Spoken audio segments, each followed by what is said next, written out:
школе номер 23 сельского поселения Инарки, как всегда, многолюдно. Но в этот день не школьники в центре внимания, а ветераны труда и спорта. Турнир по мини-футболу в честь Героя России Ахмеда Катиева собрал в одном спортивном зале десятки спортсменов.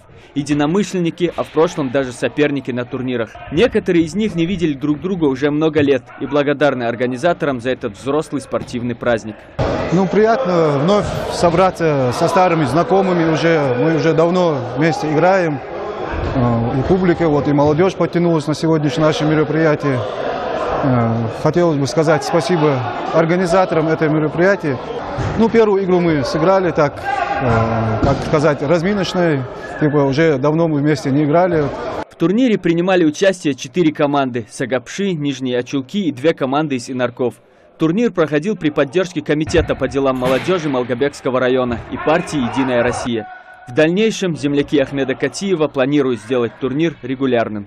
Сегодня мы здесь собрались, чтобы достойно провести честь нашего героя. И здесь собрались все ветераны футбола. Ахмед Катиев остался в сердцах односельчан добрым, отзывчивым человеком, который в любое время готов был прийти на помощь. Напомню, что Катиев возглавлял Совет безопасности республики и работал в комиссии по адаптации к мирной жизни участников незаконных вооруженных формирований. Летом прошлого года Ахмед Катиев был убит, а уже осенью посмертно удостоен звания Героя России. Руслан Алиев был знаком с Ахмедом почти 30 лет и за все время их дружбы ни разу не видел, чтобы он терял контроль над собой и повышал голос. Мы вспоминаем нашего героя. Нельзя забывать вот таких выдающихся, хороших, достойных людей. Надо оставить память этого молодых людей. Они все это видят, фотографии большой портрет его, речи о нем, высказывания о нашем земляке, вашем односельчанине. Поэтому мы оставляем память молодых людей, о таких достойных людях, память хорошую оставляем.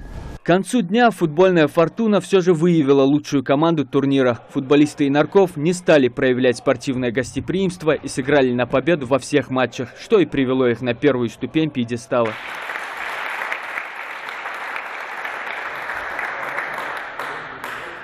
Второе место досталось ветеранам Сагапшей, а Нижние Ачулки заняли 3-е место. Но по дружелюбному настрою спортсменов было понятно, что проигравших сегодня нет. Амир Цычоев, Юнус Цычоев, Новости 24.